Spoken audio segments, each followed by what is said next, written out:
Stories सिर्फ stories नहीं होती हैं, उसमें आपको जीने का तरीका मिलता है। आपके बेसिक नॉर्मल क्वेश्चंस का आपको आंसर मिल जाता है। और जैसे कि एग्जांपल लेता हूँ, जैसे कि कहीं पे कोई एक्सीडेंट हुआ, आप मान लो, तो वहाँ पे एक बंदा गिरा, बाइक गिरी, और मान लो वहाँ पे दो तीन जने खड़े हैं। एक डॉक्टर है, वो देखेगा कि यार यार बंदे को कितनी चोट लगी है, उसकी कॉन्शियसनेस वहाँ पे जाएगी। एक मान लीजिए मैकेनिक है वहाँ पे, तो वो देखेगा यार बाइक को कितना नुकसान हुआ है। एक नॉर्मल बंदा है, वो दोनों ही चीज़ें नहीं देखेगा, वो सोचेगा कि यार मेरे साथ ऐसा होगा तो कैसा होगा। तो हर बंदा अलग अलग चीज़ें देखता है उसमें। तो इसी हिसाब से स्टोरीज हमको इम्पैक्ट करती हैं, और जो मैं आज आपको बताने वाला हूँ वो तो हमारे श्री राम की स्टोरी है। तो ये जब आप समझोगे, जब आप पूरी वीडियो देखोगे, तो आप कंटिन्यू करना। तो hey guys, to this side, let's start रुद्रवेदा।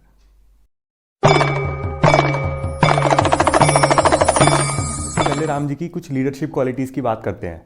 तो वो दो बार अपने अयोध्या छोड़ के गए थे। सबसे पहले बात करते हैं जब वो विश्वामित्र जी आए थे और उनको लेके गए थे उनके महल से दशरथ जी से मांग के।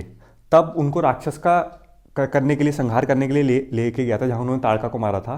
तब उनसे कहा गया था कि अयोध्या की सेना ले जाओ, दशरथ जी ने कहा था। तो उन्होंने मना कर दिया कि नहीं, मेरे को सेना नहीं लेनी है। सेम एक तब हुआ था जब वो वन में रहने गए थे, तब भी उन्होंने सेना ले जाने से बिल्कुल मना कर दिया था कि मेरी कोई सेफ्टी किसी उसकी ज़रूरत नहीं है। तो उन्हें पता था कि वहाँ पे राक्षस से लड़ना है, उन्हें शायद अंदर ये भी पता था कि आगे जाके उन्हें रावण से लड़ना है। लेकिन वो अयोध्या की सेना नहीं लेके गए।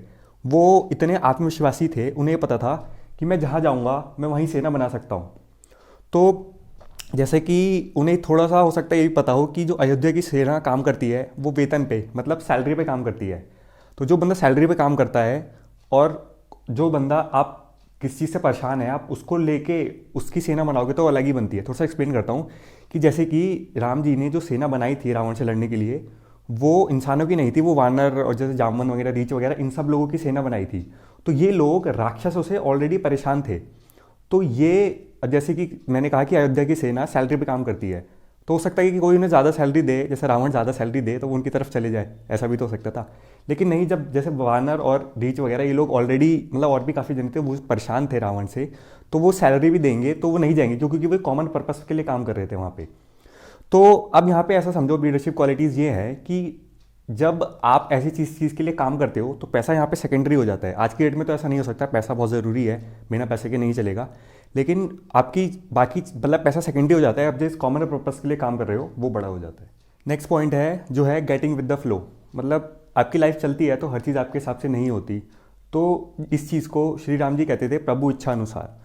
तो जैसे कि विश्वामित्र उनको लेके गए थे तो दशरथ जी उनसे मना कर रहे थे, तो उन्होंने कहा था कि पिताजी मेरे को जाने दीजिए, शायद प्रभु की यही इच्छा है। ऐसे ही जब विश्वामित्र जी उनके साथ थे और उनकी वो शादी सीता जी से कराने के लिए लेके गए थे, तो उन्होंने सोचा कि हाँ शायद ये प्रभु इच्छा है जो मेरे को वहाँ पे ले जाया जा रहा है। सेम जब उन्हें वन जाने को कहा गया था, तब वो, मतलब वो नहीं हुए थे कि मेरे को नहीं जाना, क्या कैसे क्यों। तो उन्होंने कहा था कि प्रभु अच्छा है, कोई ना कोई काम है जो मेरे से कराना है, जिसकी वजह से मेरे को वन में जाना ज़रूरी है। तो गेटिंग विद द फ्लो ये होता है कि आप लाइफ की प्रॉब्लम से वो नहीं हो, लाइफ जिस साइड आपको ले जा रही है शायद हो सकता है आपके लिए अच्छा ही हो, ये आपको नहीं पता। क्योंकि अगर राम जी वन नहीं जाते तो सीता जी का हरण नहीं होता, सीता जी का हरण नहीं होता तो रावण की डेथ कैसे, मतलब रावण का संहार कैसे किया जाता। ये सब चीज़ें ऐसे आती हैं। दूसरा पॉइंट ये कि कंफर्ट जोन में ही रहे। जैसे अगर वो वन में ही रहते तो श्री राम जी, हम जिस तरह से उनको जानते हैं उस तरह से नहीं जाने जाते। वो कंफर्ट जोन से निकलने से कभी डरते नहीं थे, मतलब बहुत कॉमन पॉइंट है। एक पॉइंट थोड़ा सा अलग है कि उन्होंने ऐसी लड़की से शादी की थी जो उनके कुल की नहीं थी। आप कह रहे हो मैं ये कैसे कह सकता हूँ, मैं आपको बताता हूँ। सीता जी जनक जी की बेटी नहीं थी, वो उनको कहता है कि धरती मैया से मिली थी, उनको मिली थी तो उन्होंने उनसे पाला था। उस टाइम पे एक ऐसी लड़की से शादी करना जो आपके कुल की नहीं है, उन्होंने बेसिकली एक, समझो आप, या तो आप आज की भाषा में को एक नया ट्रेंड सेट किया था, ये एक जो कुल चली आ रही थी वहाँ पे उनको ब्रेक किया था। मतलब ऐसी लड़की से शादी करके जिसका कोई फादर और मदर का पता नहीं था, जनक जी ने सिर्फ उनको पाला था, और जनक जी के कुल की और दशरथ जी के कुल की दुश्मनी थी। तो वहाँ पे इस चीज़ को भी उन्होंने वहाँ पे दोस्ती में बदलवाया था। अब जैसे कि मैंने पहले ट्रेंड ब्रेकिंग वाला पॉइंट बोला, तो उसमें दो पॉइंट और मैं ऐड करना चाहूँगा कि वो उनके फादर जैसे दशरथ जी और उनके पहले जो कुल में हुए थे, सबने एक से ज़्यादा उनसे शादी की थी, मतलब एक से ज़्यादा पत्नी थी उनकी। सिर्फ श्री राम जी ऐसे थे जिन्होंने एक, मतलब सेट किया था कि मैं मर्यादा पुरुषोत्तम राम रहूँगा और सिर्फ एक ही लड़की से शादी करूँगा, और वो सीता जी रहेंगी, जिनका उनको कुल का भी नहीं पता था। और तो मतलब उन्होंने एक अलग ट्रैंक सेट किया था। एक पॉइंट और इसमें और है कि जैसे पहले चक्रवर्ती सम्राट वो कहा जाता था कि जो दूसरे राज्य में जाए और वहाँ का वहाँ पे कब्जा कर ले, मतलब कब्जा कर ले इन द सेंस अपना साम्राज्य बढ़ाए, वो कहा जाता था। उन्होंने भी इसका भी एक अलग ट्रेंड सेट किया था। जब वो उन्होंने बाली को मारा था तो वहाँ पे खुद राजा नहीं बने थे, अयोध्या के किसी बंदे को वहाँ का राजा नहीं बनाया था, उन्होंने वहाँ का राजा सुग्रीव को बनाया था। सेम जब वो लंका गए थे और रावण का संहार कर दिया था, तब वो खुद वहाँ के राजा नहीं बने थे, ना ही किसी अयोध्या का कोई बिठाया था कि मेरे अंडर रहेगा। वो ये राजा उन्होंने विभीषण को दे दिया था।